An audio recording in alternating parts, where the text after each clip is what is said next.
بسم اللہ الرحمن الرحیم نحمدہ ونصلی علی رسولہ الکریم اما بعد فاعوذ باللہ من الشیطان الرجیم بسم اللہ الرحمن الرحیم السلام علیکم ورحمۃ اللہ وبرکاتہ۔ انشاءاللہ آپ سب خیریت سے ہوں گے اور میں بھی الحمدللہ بالکل خیریت سے ہوں۔ آج اس نئے ٹاپک کے ساتھ آپ کے سامنے حاضر ہوئی ہوں، اور وہ ایک بہت ہی امپورٹنٹ ٹاپک ہے جس کا نام ہے تہجد اور شب بیداری اور قیام اللیل۔ تو بہت سارے لوگ اس معاملے میں پریشان نظر آتے ہیں۔ کچھ تو لوگ ایسے ہیں جنہیں بالکل ہی فکر نہیں ہے، جن کی نمازیں ضائع ہو رہی ہیں، انہیں عشاء کی فکر نہیں ہے تو انہیں تہجد کی بھی فکر نہیں ہوتی۔ لیکن بہت سے لوگ ایسے ہوتے ہیں جو چاہتے ہیں اللہ کی عبادت کرنا، لیکن وہ بیچارے جو ہے وہ اپنی کوئی ڈیلی روٹین فکس نہیں کر پاتے، یا پھر اپنے آپ کو اس پر فورس نہیں کر پاتے کہ وہ اٹھ کر اللہ تعالیٰ کی رات میں عبادت کر سکیں۔ تھکے ماندے ہوتے ہیں، کچھ خواتین بھی ہوتی ہیں، کچھ مرد حضرات بھی ہوتے ہیں، لیکن ان سب کی یہی ایک توجہ اور ایک ہی دھن ہوتی ہے کہ ہم کسی طرح اللہ تعالیٰ کی عبادت کے لیے تہجد گزار بن جائیں۔ تو تہجد گزار بننا کوئی مشکل کام نہیں ہے، اللہ تعالیٰ جس کے لیے آسان کرتے ہیں اس کے لیے آسان ہو جاتا ہے۔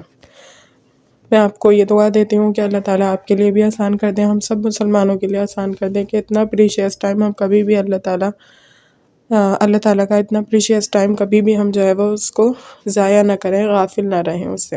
آپ کو پتہ ہے کہ جب اللہ تعالیٰ تہجد کے بارے میں جو اللہ تعالیٰ نے فضیلت بیان کی ہے، اس میں بیان فرمایا ہے کہ تہجد ایک ایسا وقت ہے جس میں آسمان دنیا پر تشریف لاتا ہوں اور کہتا ہوں کہ ہے کوئی رزق مانگنے والا کہ میں اسے دے دوں، ہے کوئی کامیابی مانگنے والا کہ میں اسے دے دوں۔ تو یعنی کہ اللہ رب العزت خود ہی آ گئے ہیں اور خود ہی پکار رہے ہیں کہ کوئی ہے تو دے دو، کوئی ہے مانگنے والا تو میں اسے دوں۔ یعنی کوئی واسطہ نہیں ہے درمیان میں، کوئی کچھ بھی نہیں ہے، بس اس کے بندے ہیں اور وہ مانگتے جاتے ہیں اور وہ اسے دیتا جاتا ہے۔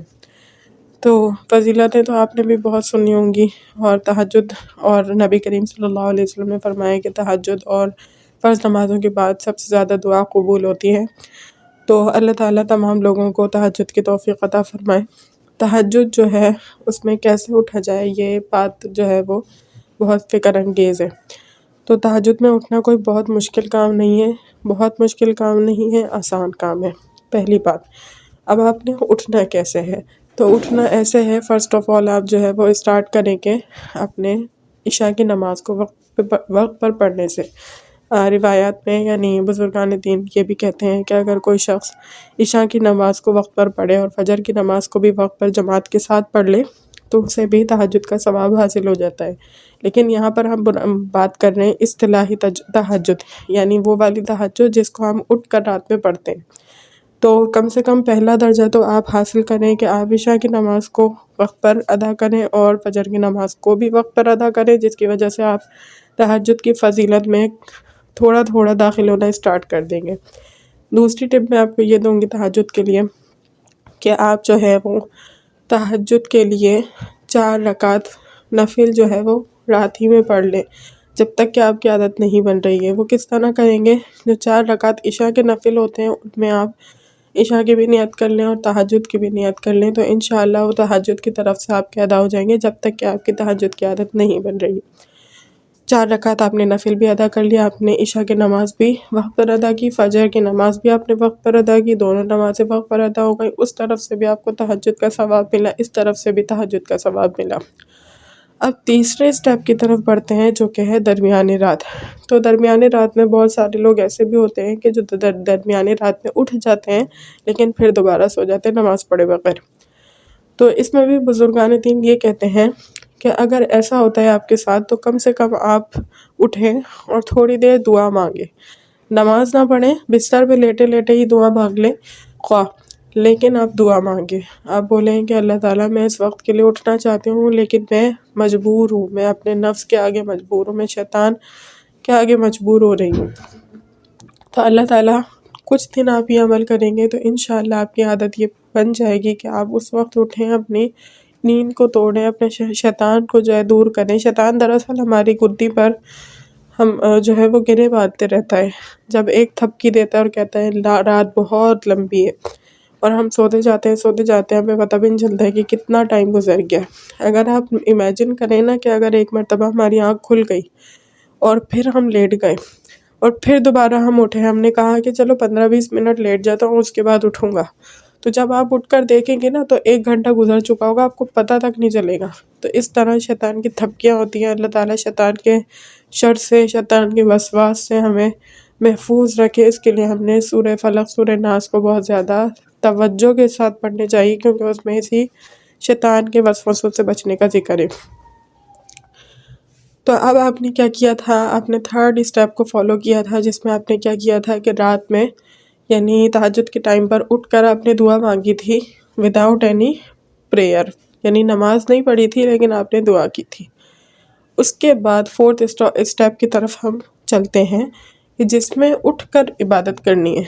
تو اس میں بھی آپ کیا کریں گے، آپ کو میں ایک اور ٹپ یہ دیتی ہوں کہ جب آپ الارم لگا کے سوئیں گے، اگر آپ کی الارم سے بھی آنکھ نہیں کھلتی تو آپ اللہ تعالیٰ سے رات میں دعا کر کے سوئیں گے کہ اے اللہ، میں آپ کی عبادت کرنی چاہتی ہوں، میں تہجد میں اٹھنا چاہتی ہوں، میں اٹھ نہیں پاتی، آپ اٹھا دیجیے گا۔ اب انشاءاللہ آپ اس طرح سے کریں گے تو آپ کی آنکھ خود بخود کھلے گی۔ آپ نے جو الارم سیٹ کیا ہوگا اس کے بجنے سے پہلے آپ کی آنکھ کھلی ہوئی ہوگی، میں آپ کو اس بات کی گارنٹی دیتی ہوں، ٹھیک ہے؟ اور اس میں ضروری ہے کہ آپ اس پر یقین رکھ کے کریں۔ اگر آپ یقین نہیں کریں گے تو کوئی فائدہ نہیں ہے۔ کوئی بھی عمل اگر آپ وداؤٹ اینی توکل کے، وداؤٹ اینی یقین کے کریں گے تو آپ کوئی فائدہ اس کا حاصل نہیں کر سکیں گے۔ تو آپ نے کیا کرنا ہے، آپ نے اسی طرح سے اٹھنا ہے اور جو ہے، اچھا اس میں ایک بات بتا دوں، اللہ تعالیٰ آپ کی آنکھ کھول دیں گے، ٹھیک ہے، یا الارم کی وجہ سے اللہ تعالیٰ ذریعہ بنا دیں گے الارم کو، لیکن اس کے بعد آپ نے فوراً ہی اٹھ جانا ہے، 1 سیکنڈ بھی ویسٹ نہیں کرنا۔ اگر آپ نے 1 سیکنڈ بھی شیطان کو دے دیا نا اس کو گرہ باندھنے کے لیے یا اس کو کوئی وسوسہ ذہن میں ڈالنے کے لیے، تو پھر وہ آپ کو نہیں چھوڑے گا، پھر وہ آپ کو لٹا کر ہی رہے گا، آپ کو سلا کر ہی رہے گا، خواہ آپ کی آنکھ اس وقت کھل گئی ہو۔ اور میں نے ایک جگہ یہ بات پڑھی تھی کہ اگر آپ 1 مرتبہ صبح میں اٹھنے کے بعد دوبارہ سوتے ہیں نا اسی وقت، تو آپ کے برین کو 1 منٹ کے اندر یہ سگنل مل جاتا ہے سستی اور کاہلی کا، ٹھیک ہے، کہ یہ بندہ سست ہے یا اس کے دماغ کو سست بنانا ہے، جس نے انرجی کو بوسٹ ہوتے ہی ایک دم ختم کر دیا، ٹھیک ہے۔ یعنی ہم بیداری میں ایک انرجی کی ضرورت ہوتی ہے، انرجی ہم نے اسپائک کی اور اس کے بعد فوراً وہ انرجی ڈراپ ہوئی، تو جس کی وجہ سے دماغ کو سگنل یہ جاتا ہے کہ سستی میں سارا دن گزارے، اور آپ دیکھیں گے کہ وہ پورا دن خراب ہو جائے گا اور اسی سستی میں گزرے گا۔ تو آپ نے وداؤٹ ویسٹنگ اینی سیکنڈ کھڑے ہو جانا ہے، کھڑے ہو کے فوراً وضو کے لیے جانا ہے، اور کوشش کرنی ہے موبائل کو اپنے سرانے نہ رکھیں، کیونکہ موبائل بجے گا آپ اسے آف کر کے سو جائیں گے۔ اگر آپ موبائل کو کسی اونچی جگہ پر رکھیں گے تو آپ کو اٹھ کر فوراً اٹھنا ہے، جیسے الارم بجے فوراً اٹھنا ہے اور آپ نے اس طرف جانا ہے۔ اس طرف جائیں گے تو اپنے آپ کو سیدھا، کسی سوچ میں جانے کی ضرورت نہیں ہے، بس آپ نے اپنے آپ کو سیدھا جو ہے وہ وضو کی طرف لے جانا ہے۔